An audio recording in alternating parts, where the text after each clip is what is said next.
लेकिन विंटर में देखा गया है कि जो ब्लड फ्लो होता है, क्योंकि जो नसें होती हैं जिस्म की वो थोड़ी सी सिकुड़ जाती है, जिसको हम अपनी टर्मिनोलॉजी में वेसोकंस्ट्रिक्शन बोलते हैं। तो जो ब्लड फ्लो होता है टूवर्ड्स बोन्स या बाकी जो हमारे मसल्स होते हैं, हमारे कश्मीर का विंटर होता है, ये थोड़ा सा हार्श होता है, इसमें फिर बर्फबारी भी होती है, बारिशें भी होती हैं। तो ये भी देखा गया है कि जो फ्रैक्चर्स की इंसिडेंसेस हैं वो भी ज़्यादा हो जाती हैं। में हमारे पास एज का फैक्टर होता है जिसको हम मॉडिफाई नहीं कर सकते। एज बढ़ जाती है वक्त के साथ साथ, तो वो बढ़ती ही जाएगी।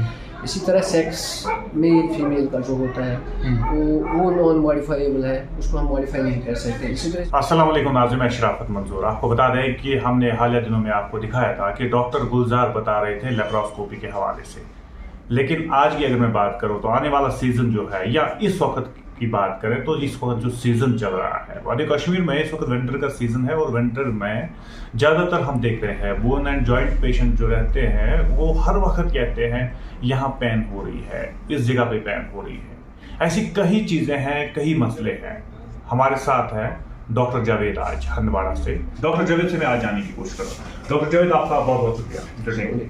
जी वालेकुम सर, आप बताइए कि इस सीजन में जो विंटर का सीजन है इसमें ज़्यादातर देखने को मिल रहा है बोन एंड जॉइंट के हवाले से। एक्चुअली कोई भी बीमारी, कोई भी डिजीज, चाहे ऑर्थोपेडिक इश्यूज हो, चाहे कोई भी प्रॉब्लम हो, इसमें हमें देखा जाता है कि सीजनल ट्रेंड्स होते हैं, सीजनल वेरिएशंस। कोई पर्टिकुलर एलिमेंट किसी सीज़न में ज़्यादा हो जाता है, किसी सीज़न में उसकी इंसिडेंस या प्रेवलेंस ज़्यादा हो जाती है, तो किसी सीज़न में थोड़ी सी कम हो जाती है।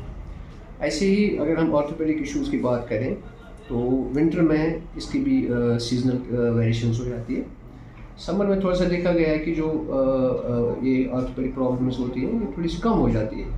लेकिन विंटर में देखा गया है कि जो ब्लड फ्लो होता है, क्योंकि जो नसें होती हैं जिस्म की वो थोड़ी सी सिकुड़ जाती है, जिसको हम अपनी टर्मिनोलॉजी में वेसोकंस्ट्रिक्शन बोलते हैं। तो जो ब्लड फ्लो होता है टूवर्ड्स बोन्स या बाकी जो हमारे मसल्स होते हैं, टेंडन्स होती हैं, नर्व्स होती हैं, लिगामेंट्स होती हैं, तो उनको जो ब्लड फ्लो होता है वो कंपेरेटिवली कम हो जाता है। तो उसकी वजह से जो ससेप्टिबिलिटी होती है बोन्स की टूवर्ड्स द डिजीज़ वो थोड़ी सी बढ़ जाती है जी। तो इसमें जो हमारे कॉमन जो एलिमेंट्स होते हैं, जैसे मतलब बोन पेन जिनको आर्थराल्जियाज बोलते हैं, या बैक पेन के हमारे पास पेशेंट्स आते हैं, इन्फ्लेमेटरी बोन डिजीज़ जो होती हैं, डिजनरेटिव बोन डिजीज़ जो होती हैं, जैसे वियर एंड टियर बहुत ज़्यादा होता है, इन्फ्लेमेशन बहुत ज़्यादा होता है, रूमेटॉइड आर्थराइटिस होता है, एलबीए होता है, बैक एक रूमेटॉइड आर्थराइटिस या सीरीज बहुत कॉमन होता है यहाँ पे।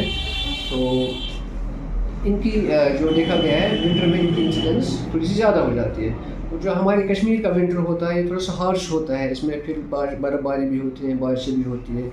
तो ये भी देखा गया है कि जो फ्रैक्चर्स की इंसिडेंसेस हैं वो भी ज़्यादा हो जाती हैं जी, क्योंकि बारिश में स्लिप रहती है या बर्फ़ में स्लिप रहती है।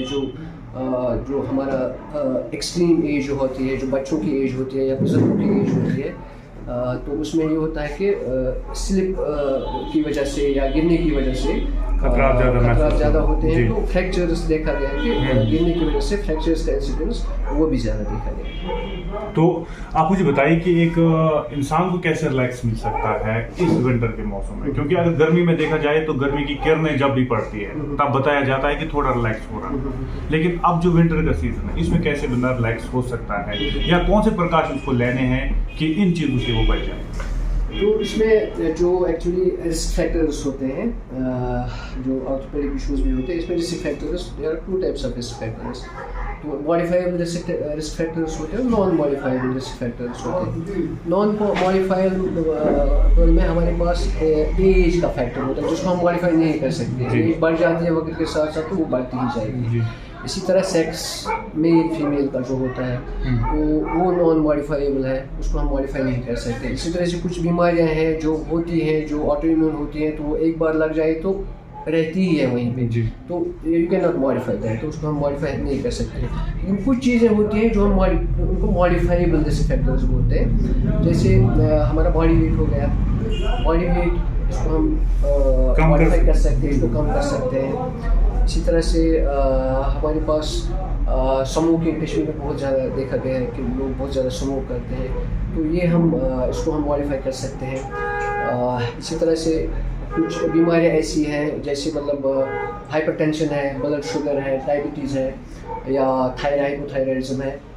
ऐसे पेशेंट्स में देखा गया है कि ये जो ऑर्थोपेडिक इश्यूज होते हैं वो थोड़े ज़्यादा होते हैं बिकॉज ऑफ जो बोन हड्डियाँ थोड़ी कमज़ोर हो जाती हैं या नसें थोड़ी कमज़ोर हो जाती हैं।